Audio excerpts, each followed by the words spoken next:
Jadi kalau kita pendekatannya mau pidana semua, menersangkakan semua orang, bisa-bisa penjara penuh. Karena pelanggaran-pelanggaran seperti ini sering terjadi. Tapi kalau hanya disasar pada satu dua kejadian saja, misalnya hanya kejadian Petamburan, Megamendung, ya, maka itu berlaku suatu kecurigaan bahwa tidak ada yang namanya equality before the law, tidak ada kesamaan di depan hukum.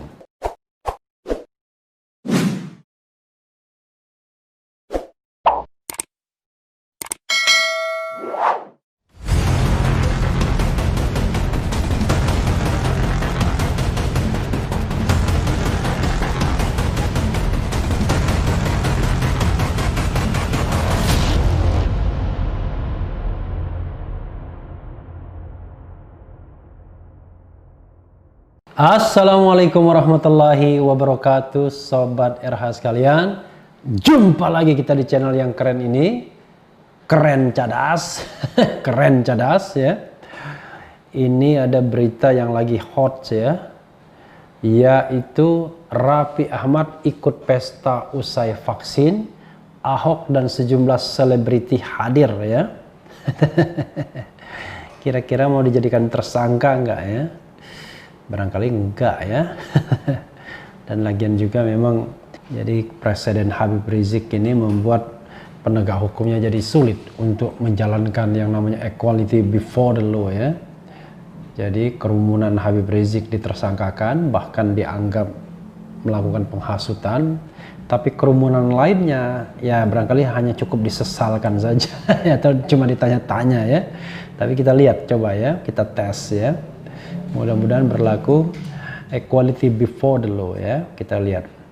Jakarta, artis Raffi Ahmad ikut pesta setelah divaksinasi perdana di istana dan menjadi sorotan. Komisaris Utama Pertamina Basuki Cahayapurnama alias Ahok dan sejumlah artis hadir. Perihal pesta yang diikuti Raffi Ahmad ini diketahui dari screenshot atau tangkapan layar IG story sejumlah selebgram.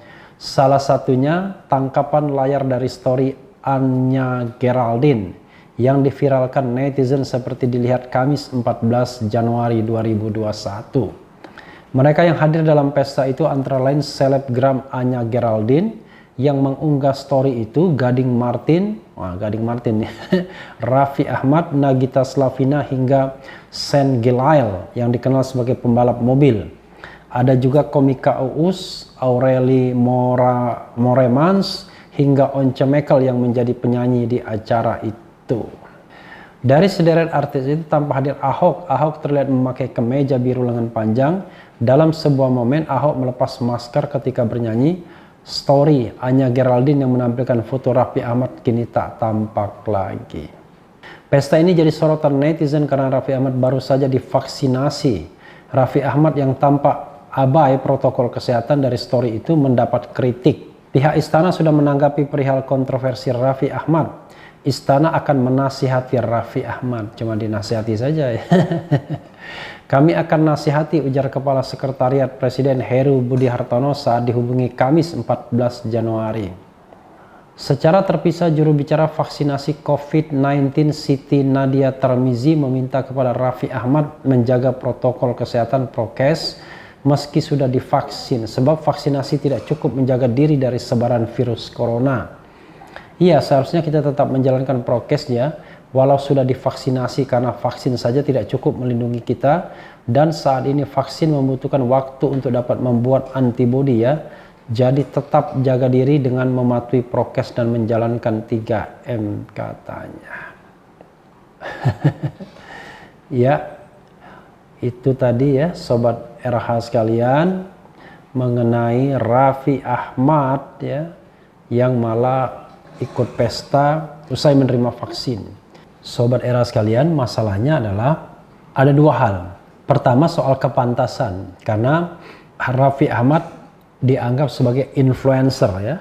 Karena itu sebagai orang yang sangat dikenal dan juga subscribersnya banyak, followersnya juga banyak.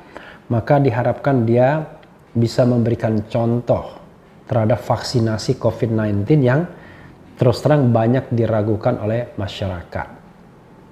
Karena itu dia diharapkan menjadi frontliner memberikan contoh. Tapi sayangnya dia tidak menjaga sikap.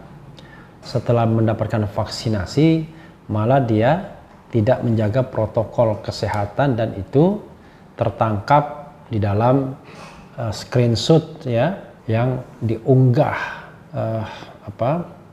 dari sebuah akun Instagram atau IG story ya, Instagram story.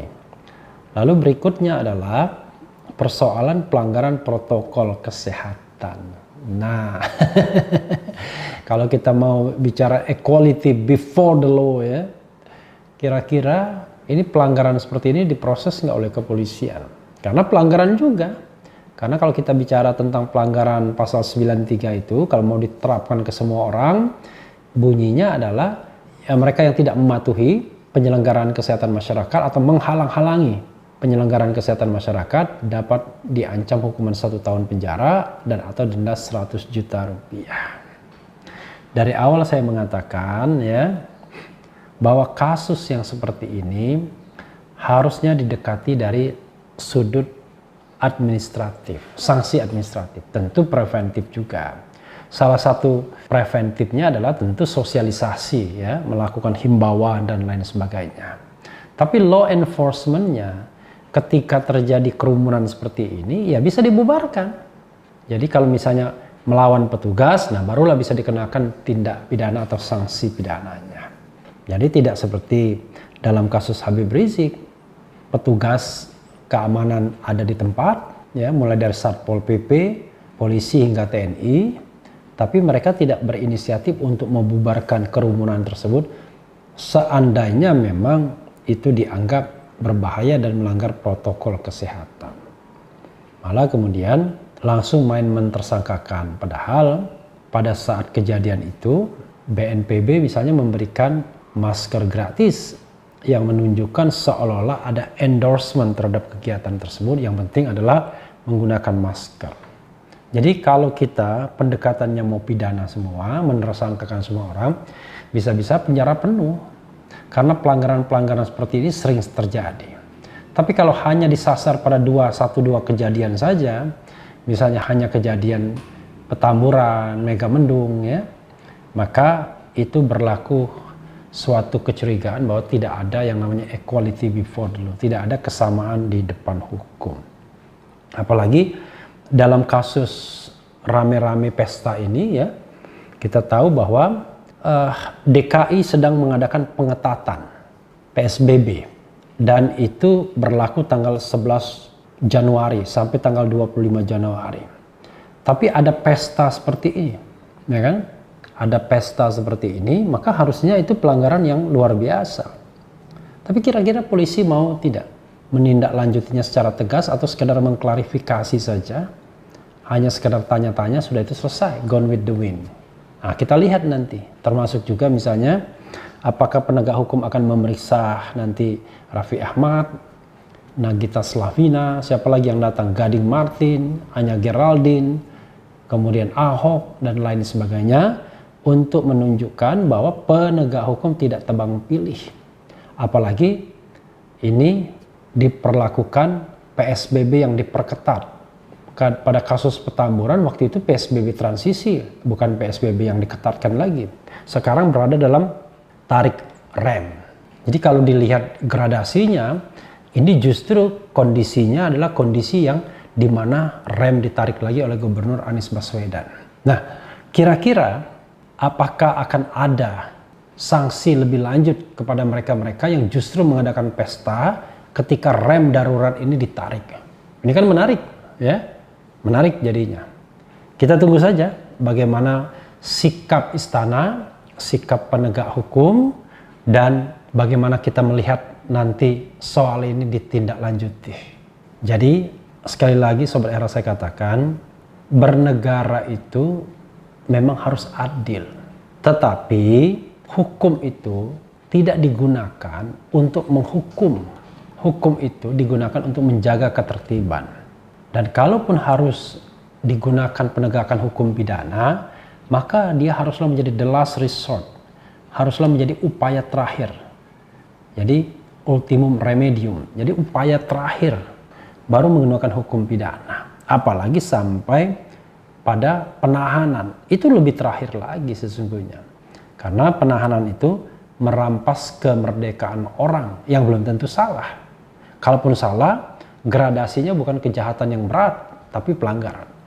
Kalau protokol kesehatan itu dianggap pelanggaran berat, maka persepsinya sama dengan apa yang dilakukan Raffi Ahmad, Ahok, dan para selebritis lainnya.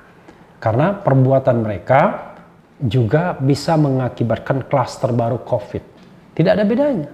Karena kalau kita misalnya mengatakan, wah, jangan disepelekan, ini kan soal pelanggaran prokes ini, soal nyawa manusia. It's okay kalau kita terima logika itu, maka apa yang dilakukan di Petamburan, di Megamendung sama dengan pesta di sini.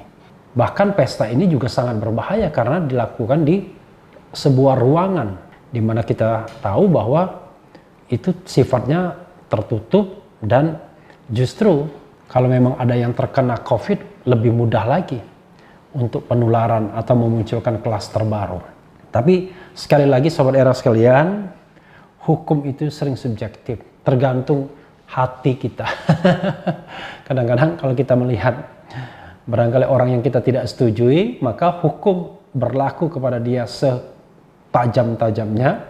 Tapi kalau orang itu kita sukai, kebetulan pendukung kita, barangkali selalu ada hukum yang pemaaf-maafan ya. Jadi dimaaf-maafin ya. Padahal kalau ditanyakan kepada saya, harus berlaku equality before the law, tetapi pilihannya sobat era sekalian bukan pilihan memidanakan. Pilihannya adalah pilihan untuk bagaimana sama-sama menyadarkan prevention orang-orang yang melanggar prokes, dan kalau terjadi kerumunan atau keramaian, penegak hukum harus cepat-cepat membubarkan keramaian tersebut. Dan kepada mereka yang melakukan keramaian tersebut, mereka didenda, bila perlu denda yang sebesar-besarnya. Kalau melawan, nah barulah itu namanya pemidanaan karena melawan petugas. Jadi sering sekali masyarakat yang disalahkan karena melanggar sesuatu, padahal pelanggaran itu terjadi karena aparat tidak tegas atau negara tidak berlaku adil, tidak menerapkan equality before the law. Mungkin saja mereka-mereka yang berkumpul di situ merasa bahwa mereka anak emas negara, sehingga tidak mungkin diapa-apakan, tidak mungkin dikotak-katik dan lain sebagainya dan lain sebagainya. Jadi sobat daerah sekalian, sekali lagi mudah-mudahan kita bisa belajar bernegara jauh lebih baik ya, untuk adil kepada semua anak bangsa, adil kepada siapa saja tanpa mempedulikan aliran politiknya, dan hukum ditegakkan seluruh-seluruhnya. Yang penting tetap di channel ini, karena di channel ini Anda akan dirayu, ditipu, dibaperin, dicecar, diuber pula di jalur khusus. Karena channel ini adalah channel yang mengancam, memeras, dan membenci. Jangan lupa subscribe, like, comment, and share. Cia.